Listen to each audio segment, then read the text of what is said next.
Bismillahirrahmanirrahim. Al-qismur rabi' ayyakuna al-hillu ma'luman walakin yaghlibu 'ala adh-dhann turyanu muharramin bisababin mu'tabarin fi ghalabati dhanni syar'an. Al-qismur rabi'u te bagian kang kaping 4 dari 5 penyebab keraguan atau syubhat. Ada 5 pembahasan. Sekarang kita masuk pada pembagian yang keempat.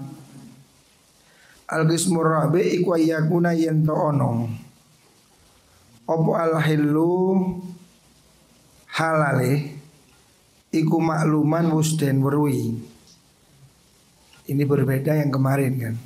Yang kemarin haramnya diketahui. Sekarang yang keempat, sesuatu itu diketahui asalnya itu halal.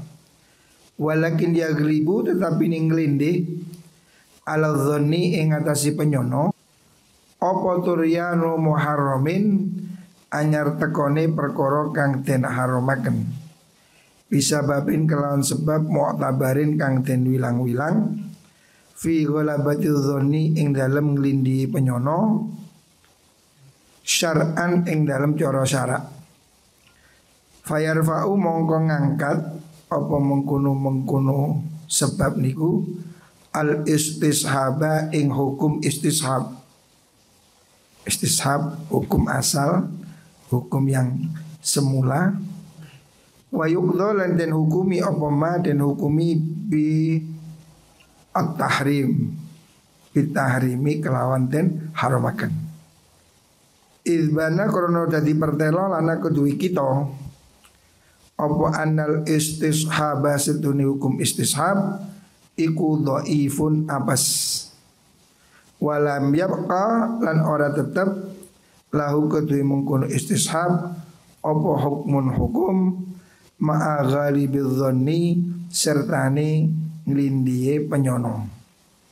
Jadi bagian dari syubhatnya, penyebab keraguan yang keempat, apabila ada sesuatu diketahui asalnya itu halal, tetapi kemudian ada dugaan kuat ya. Ada dugaan kuat sebab yang baru menyebabkan dia itu haram ya. Kalau seperti ini ya, ada dhon yang dugaan kuat yang diterima secara syariat yang membuat hal yang asalnya halal itu menjadi haram. Apabila demikian maka dihukumi haram dan tidak memakai hukum istishab. Kemarin kan disebutkan bahwa kalau terjadi keraguan, pure murni keraguan, tidak ada i'timad, maka hukumnya dikembalikan kepada hukum asal atau istishab. Sesuatu yang asalnya suci ya dihukumi suci, yang asalnya halal dihukumi halal. Tetapi kalau di situ ada indikator ya. Jadi indikator umpamanya ada orang mempunyai 2 wadah dan contohnya najis yang gampang. 2 wadah salah satunya najis. Kemudian dia itu bisa mengenali yang najis yang ini, ciri-cirinya begini, maka ini dihukumi najis. Tapi kalau tidak ada 2 ini, satu suci satu najis, tetapi dia tidak bisa membedakan sama sekali, lupa. Kalau demikian maka ini namanya syak. Hukumnya berbeda pendapat di antara ulama. Ada yang mengatakan dihukumi suci, ada yang mengatakan dihukumi najis, dua-duanya atau dia melakukan ijtihad. Tetapi apabila itu bisa dikenali ya, air itu asalnya suci, tapi kemudian ada tanda-tanda, umpamanya air jeding itu baunya kok berubah, ada indikasi bau apa lah menyebabkan dia dugaan kita itu najis. Nah kalau dugaan itu menguat karena ada indikasinya, maka hukumnya bukan lagi syak, tapi dihukumi hukum yang berlaku sesuai dugaan yang sangat kuat itu. Contohnya wa mithalu, contohnya pembagian yang keempat itu syak ya, syubhat ya. Contoh yang pembagian keempat iku ayu adya yang tau nekaaken apa ijtihadu ijtihadi wong ila najasati ahadil ina aini maring dadi najise salah suwijine wadah loro bi'timadin kelawan tetanggenan bi'timadin kelawan tetanggenan pundiyo ala alamatin ing atase tondo muayyanatin kang tertentu tujibu kang netepaken apa mengkono alamat ya netepaken ghalabatadz dzanni ing nglindhihe penyono artinya menguatkan dugaan fatujibu mongko netepaken apa mengkono alamah tahrima syurbihi ing harame ngombe mengkono napa niku wau kalau memang ada indikator kuat bahwa benda ini sudah kecampuran najis maka tidak boleh lagi diminum karena ada alamah itu. Kama aujabat kaya oleh netepaken apa mengkono alamat man al wudu'i ing nyegah wudu bihi kalawan mengkono kalau memang ada indikator kuat bahwa air ini telah berubah karena najis, asalnya suci, tapi indikatornya itu kelihatan, maka hukum asalnya dihilangkan kembali kepada ikut indikator yang tampak. Tetapi kalau indikatornya tidak tampak, ya biasanya kita itu ke terminal. Jeding di terminal itu biasanya kan cuma pakai kaleng. Ya ini banyak ya contoh. Masjid-masjid juga sekarang seperti itu. Biasanya WC itu cuma airnya 1 kaleng. Air 1 kaleng ini kan kurang dari 2 kula. Dugaan kita itu kuat sekali bahwa orang kencing itu namanya kalengnya cuma segini. Orang kencing itu ya kalau berdiri pasti nyiprat. Dugaan, tapi tidak tampak. Hukum air itu bagaimana?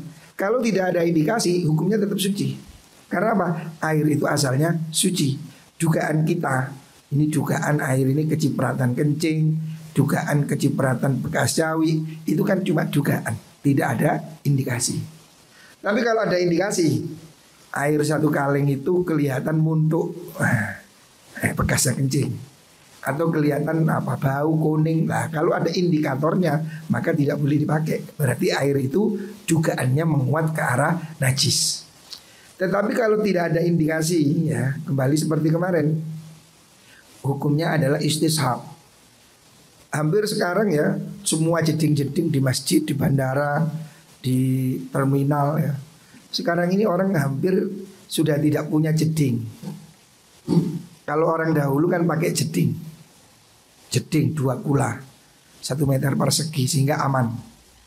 Tetapi hari ini rata-rata orang itu sudah malas pakai jeding. Biasanya cuma keran dan kaleng. Kalengnya itu cuma diameter 20-30. Jelas itu kurang dari 2 kula. Ditaruh di depannya WC. Ini kan dugaan kena najis ini kuat. Apalagi di terminal orang kan biasa kencing berdiri. Dugaan, tapi tidak ada indikasi. Kalau indikasinya tidak ada, hanya dugaan, maka hukumnya kembali kepada hukum asal. Akan tetapi kalau dugaan ini dikuatkan dengan indikator, ada bekas kencing, bau, ada seterusnya, maka hukumnya mengikuti indikasi yang tampak. Jadi dugaan itu menjadi menguat. Wakadha kaya mengkuno misal, idza qala nalikane ngucap sapa wong. Ngucapaken ngene, in qatala lamun mateni sapa Zaidun Zaid. Lamun mateni Amron ing Amr. Au qatala utawa lamun mateni sapa Zaidun Zaid soidan ing hewan beburon ya. Apabila ada orang mengatakan begitu, kalau Zaid membunuh Amr atau kalau Zaid membunuh hewan buruan, munfaridan hali ijen bikotli kelan oleh mateni Zaid, dibunuh sendiri tidak ada orang lain, famroati tolikun, famroati mongkau tai bojo wadon ingsun iku tolikun kang den pegat. Umpamanya ada orang berspekulasi ya, contoh tentang perceraian. Alhamdulillah. Kalau ada orang berspekulasi bahwasanya kalau Zaid membunuh Amr sendiri, maka istri saya cerai. Ya. Terus kemudian fajarohahu, nuli nyatoni sapa mengkono Zaid ing Amr. Wa ghabalan lunga sapa mengkono Amr anhu sanging mengkono Zaid. Fa wujida mongko den temu sapa mengkono Amr maitan halimati. Yo harumat mongko dadi haram. Maksudnya jadi haram terceraikan sapa zaujatuhu bojo wadone wong. Qail niku.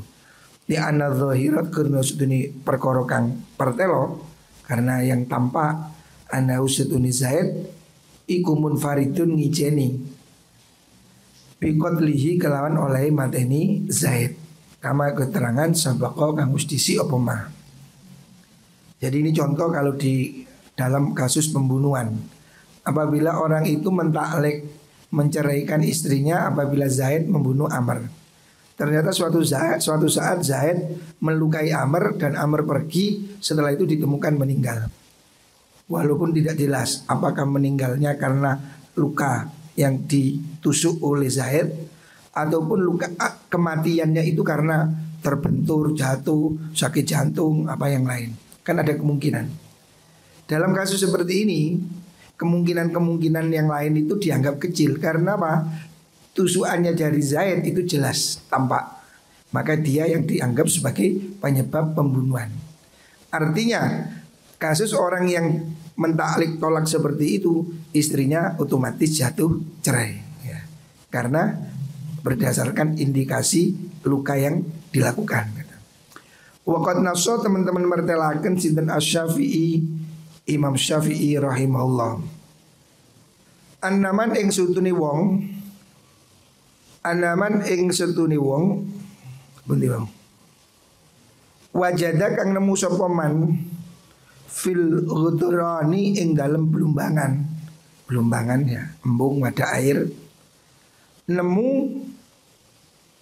maan ing banyu mutaghayyiran kang dadi owah ihtamala kang memper apa ayyakuna yen to ana apa taghayyuru owai mengkono mak memper iku pitu lil muksi sebab suwene menang au bin najasati utawa kelawan najis fayastamiluhu pundiwang fayastamiluhu mongko amrih mergawe maksudnya menggunakan sapa wong hu ing mengkono mak fayastamiluhu sebentar terusan ini dikira. Annaman wajada fil ghadran ma'an mutaghayyir ihtamal yakun taghayyirutul muqtir jasadin dakhala fi annahu yastamiluhu. Ya, khabarnya di sini. Khabarnya annahu sudune wong iku yastamiluhu kena menganggo sapa manhu ing mak. Ya. Jadi kalau ada orang ragu-ragu ada air di belumbangan. Air itu berubah badek umpamanya hijau. Ada dua kemungkinan.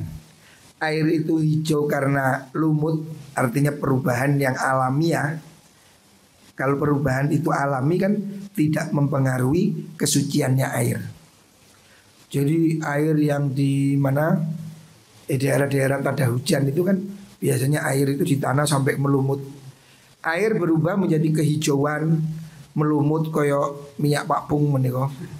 Tapi karena alami, karena lumut-lumut yang alami ada di situ, itu hukumnya tetap suci. Lah, ini ada air berubah kehijauan, baunya kurang enak, tetapi tidak diketahui perubahannya karena lumut atau karena ada orang yang kencing di situ. Ini kan 50-50, ada dua kemungkinan. Dalam kasus seperti ini, menurut Imam Syafi'i, air itu boleh dipakai. Karena apa? Hukum asalnya air itu suci. Dan air yang berubah karena alam, bukan karena campuran yang disengaja, itu hukumnya tetap suci. Berbeda kalau air itu berubah karena campuran seperti ini. Probiotik ini saya masukkan ke sini. Ini berubah karena ini. Maka air ini menjadi suci tapi tidak mensucikan. Dicampuri sabun, campuri kopi dan seterusnya. Tetapi kalau air itu berubah secara alami, Ini dibiarkan begini, dibuka 1 bulan lumutan kehijauan, air ini tetap suci ya. Lalu perubahannya karena faktor alamiah atau perubahannya karena lokasi, seperti air sungai. Musim hujan begini ini kan air sungai keruh, coklat seperti kopi susu. Nah, hukumnya tetap suci. Karena apa? Berubahnya menjadi coklat itu sesuatu yang tidak bisa dihindari. Berbeda kalau ini, ya ini saya campur ini, air saya campuri probiotik, ini berubah jadi coklat. Ini hukumnya suci tapi tidak mensucikan. Karena apa? Perubahannya sengaja karena benda ini. Sama dengan sabun, odol dan seterusnya. Misalnya begitu.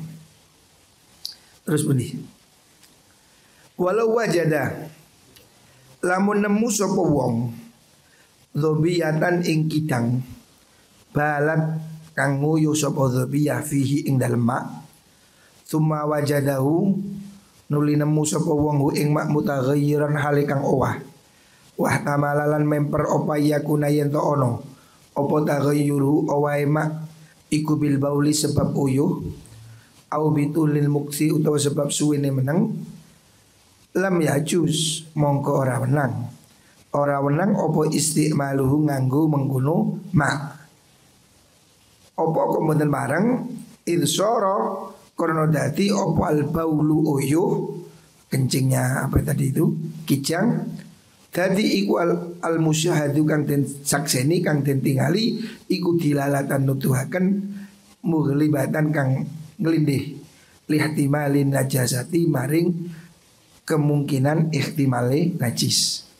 Nah, berbeda kalau air yang kita temui di wadah atau di kolam itu dalam kondisi berubah, tapi diketahui ada kambing kencing di situ, atau diketahui ada kijang, kucing apa kencing di situ. Ini kan ada 2 kemungkinan, perubahannya karena kencing atau perubahannya memang faktor alam karena lamanya diem. Air itu kalau lama diem kan juga lumut dan berubah dan berbau. Di sini ada 2 kemungkinan, akan tetapi indikator yang jelas tampak yaitu kencing. Maka air itu dihukumi najis. Sebab indikasinya jelas ada hewan kencing di sana. Tetapi kalau tidak diketahui indikasinya, pokoknya nemu ada air di wadah, baunya agak badek, melumut, itu kan kemungkinan karena lamanya diam atau karena ada yang mengencingi. Kalau yang seperti ini hukumnya suci, karena tidak ada penguat dugaan di antara 2 ini. Tetapi kalau indikasinya ada yang kencing, ya hukumnya menjadi najis. Sama dengan kalau ada ember, ada air di ember, kemudian ada anjing di sampingnya melet-melet, airnya ini hukum suci apa tidak? Hukumnya tetap suci. Karena apa? Tidak diketahui apakah anjing melet tadi habis minum di situ atau cuma memang dia memang ileran melet-melet. Nah, tapi kalau diketahui anjing itu menjilat di situ, ya sudah selesai, hukumnya najis. Wa abbara pundi. Tengok pundi. Wa ta mengkono misal iku misaluma padane perkara karena kang wis nutur ingsun ing ma. Wa hadza utaikila hukum iku fi ghalabati dhannin ing dalem nglindihe penyonong. Istanada kang sesendenan apa mengkono dzan ila alamatin maring alamat muta'alliqatin kang gumantung bi aini syai'i kalawan kahanane suci-wici. Kalau dugaan itu ada tanda indikator, maka itu berarti menguatkan dugaan, sehingga hukumnya bukan lagi syak. Wa amma ghalabatu dhanni anakun taing lindi penyono la min jihati alamatin ora sangking arah tata'allaqu kang gumantung apa jiha bi aini syai'i kan kahanane suci-wici. Faqad ikhtalafa monggo teman-teman persulayan apa qaulus Syafi'i, dawi Imam Syafi'i radhiyallahu an, fi anna aslal hilli setune ing dalem asale kahalalan hal yuzalu ana to den ilangaken apa al hillu bihi kelawan mengkono dzon. Idza ikhtalafa krono dadi persulayan apa qaulu dawi Imam Syafi'i fit tawaddu'i dalam wudu nganggo wudu min awanil musyrikina saking pira-pira wadahi wong musyrikin wa mudminil khamri lan wong kang langgengi minum khamr wassalat ilan salat fil maqabiri dalam pira-pira kuburan al mambusyati kang den keduk wassalat ilan salat ma'atini syawari'i sertane endut piro-piro dalan, maksudnya kaki yang bercampur lumpur. Akni ngarepaken ingsun al miqdara ing kira-kira azzaida kang tambah alama ing atase perkara yuta'adzaru kang den sepuro opal ikhtirazu ngrekso anhu saking mengkono ma. Jadi tentang keraguan, tentang syubhat tadi.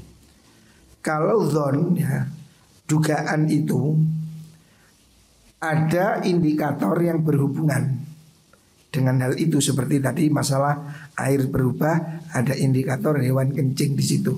Maka zonnya itu berubah menjadi kuat, tidak syak tapi sudah zon. Artinya hukumnya mengikuti indikasinya. Tetapi kalau zon itu tidak berkaitan langsung, artinya zonnya itu berhubungan dengan hal yang lain. Contoh seperti ini. Kita wudhu ya di jedingnya orang non muslim, atau bukan jedingnya, wadahnya. Orang non muslim ini kan tidak ngerti najis ya. Terus kemudian umpamanya kita pinjem embernya orang non muslim, yang dia di situ ya punya anjing, punya babi, ya pokoknya ini dugaan embernya ini pasti kena najis. Atau orang tukang minum khamr, kita pinjem bajunya, umpamanya ada orang tukang minum, terus kita pinjem jaketnya, boleh nggak dibuat sholat? Sebab apa? Dugaan. Nah, soal dugaan. Orang yang minum khamr biasanya kalau mabuk kan ya mesti nyiprat-nyiprat. Tapi ini tidak ada indikator. Beda kalau memang baunya itu, bajunya ini bau, ya sudah selesai, itu bukan ragu lagi. Umpamanya kita pinjam sarungnya orang tukang minum khamr atau orang yang nggak ngerti najis ya, boleh nggak sholat pakai pakaian itu atau wudhu pakai wadah itu, boleh nggak? Dugaan dia itu kena najis, faktanya tidak jelas. Nah, dalam kasus seperti ini ya, dugaan yang dikuatkan oleh sesuatu yang tidak langsung, yaitu pekerjaan orang ya. Tidak langsung seperti kencing tadi. Kalau dalam kasus seperti ini, Imam Syafi'i punya dua pendapat. Pernah mengatakan boleh, pernah mengatakan tidak boleh. Artinya kalau memang dugaan itu tidak ada indikator langsung, maka hukumnya ini khilaf. Satu sisi ya ada yang mengatakan bahwa itu boleh dipakai. Satu sisi mengatakan tidak boleh. Karena apa? Ada indikasi. Bajunya orang peminum. Kan indikatornya dia minum, mabuk, gak ngerti najis. Tapi kan faktanya bajunya itu bersih. Boleh gak dipinjem? Nah, seperti ini ada dua pendapat. Pendapat Imam Syafi'i berbeda dalam satu kasus dengan kasus yang lain. Wahada bundiu. Wa ambarolan nembungaken sinten al ashabu biro-biro ashabu Syafi'i. Menurut bahasanya santri apa itu mazhab Syafi'i, nembungaken andu saking mengkono misal bi annau sadune kelakuan idza ta'arada nalikane perlawanan opal aslu hukum asal wal ghalibu kang lan perkara kang kaprah fa ayyuhuma mongko utawi endine al aslu lan ghalib fa ayyuhuma endine mengkono al aslu al ghalib yu'tabaru iku yu'tabaru dan wilang-wilang opo ayun. Ada perbedaan di kalangan ulama Ashabus Syafi'i. Kalau ada pertentangan antara hukum asal dan kebiasaan ya contoh seperti tadi ya, orang apa itu pakaiannya orang tukang minum khamr, biasanya kan ghalibnya dia tidak ngerti najis, tetapi hukum asal pakaian itu adalah suci. Embernya orang non muslim yang dia nggak ngerti najis, boleh nggak dipinjam dibuat wudhu? Ini kan ada dua hal. Hukum asal ember adalah suci. Tapi biasanya orang non muslim itu tidak ngerti najis. Mungkin aja habis dipakai kencing atau yang lain. Lah, dalam kasus seperti ini ulama berbeda pendapat. Ada yang mengatakan dimenangkan hukum asal berarti suci. Ada yang mengatakan ini diambil hukum yang ghalib berarti najis ya. Ini berbeda pendapat. Wa hadza utaikilah hukum iku jarin lumaku fi halis syurbi ing dalam halal ngombe. Min awani mudminil khamri saking piro-piro wadahi wong kang ngelanggengi minum khamar. Wal musyrikin lan piro-piro wong musyrikin. Li anna najsa korona setuni najis iku la yahillu ora halal apa syurbuhu nginum mengkuno najis. Hukum ini khilaf berlaku tentang wadahnya orang tukang minum khamr. Umpamanya kita pinjam gelasnya orang tukang minum, peminum. Ini gelasnya kan mungkin bersih, mungkin pernah dipakai minum. Di sini hukumnya khilaf. Ada yang mengatakan boleh, ada yang mengatakan tidak boleh. Faidan nalikani mengkun ikhtilaf niku makhudun najasati tenggon ngalapi najis wal hililan hukum halal iku wahidun siji. Sudut panjangnya sama antara hukum asal atau hukum ghalib. Wa taraddudu ta midar-midar fi ahadima in dalam salah suci ne mengkono-mengkono napa niku wau hukum asal lan hukum ghalib iku yujibuna tepaken apa mengkono taraddud ing midar-midar utawa mamang fil akhari ing dalam hukum kang liya. Artinya seandainya kita ini pinjem gelasnya orang tukang minum ya, botolnya atau gelasnya,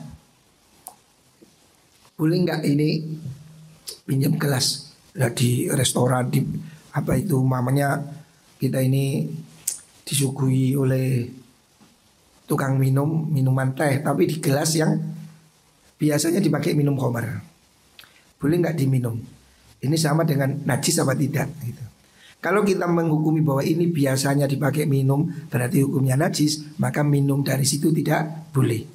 Tetapi kalau kita memakai hukum asal, asalnya gelas itu suci, berarti air di situ juga suci. Nah, ini perbedaan pendapat antara hukum asal dan hukum ghalib ya.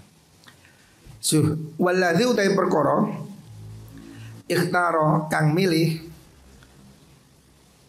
sapa asy-Syafi'i hu ing ma iku annal asla sutuni hukum asal huwa yu asal iku al mu'tabaru hukum kang ten wilang-wilang.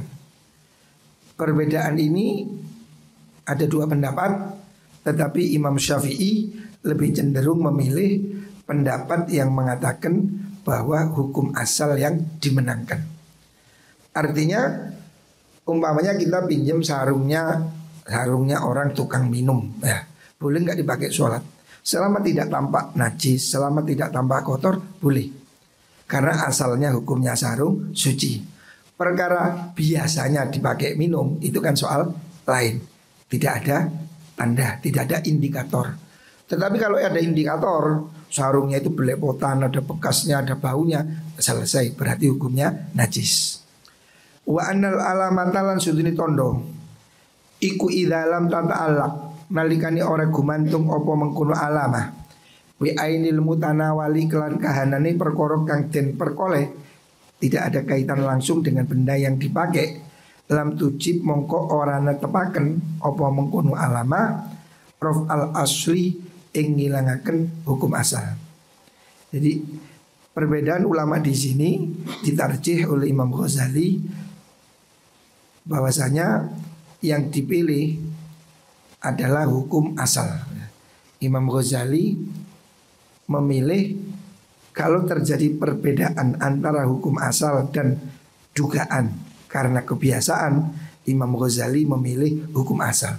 Artinya yang dimenangkan itu hukum yang suci ya. Walladzi akhtaruhu annal asla huwal mu'tabar.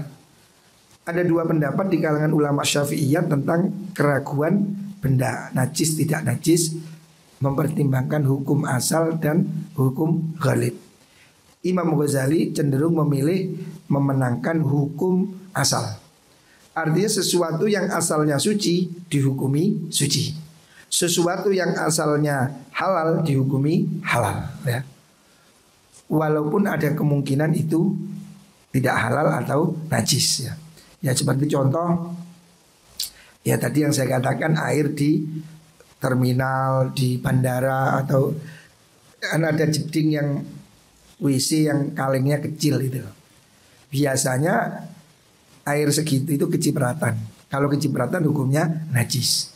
Tetapi hukum asalnya air itu selama kelihatan bersih, hukum asalnya adalah suci. Berarti air itu hukumnya suci karena mengambil hukum asal ya. Wa sayati lan bakal teko apa bayanu dalika, keterangan ini mengkono al aslu niku al mu'tabar fil mathari ing dalem fil napa nih fil mathari ing dalem perkara kang nangiaken apa faktor pendukung alsani kang kaping pindho li syubhati maring syubhat ya. Nanti akan disebutkan di bawah tentang apa namanya pemicu timbulnya keraguan azhar syubhat. Wa yaute mengkono asaniyah iku syubhatul khalti, syubhat karena kecampuran ya. Nanti akan diterangkan lebih lanjut. Kesimpulannya ya, sesuatu yang asalnya itu meragukan ya, haram ya. Sesuatu pembagian yang keempat itu sesuatu yang asalnya halal ya, asalnya halal. Kemudian diragukan keharamannya ya. Diragukan keharamannya. Maksudnya ada dugaan dia menjadi haram. Kalau dugaan itu dikuatkan dengan indikator, tanda, bayinah, maka hukumnya menjadi haram. Tetapi kalau dugaan itu tidak dikuatkan oleh indikasi yang lain, hanya dugaan, maka hukumnya kembali pada hukum asal, yaitu halal. Wallahu a'lam.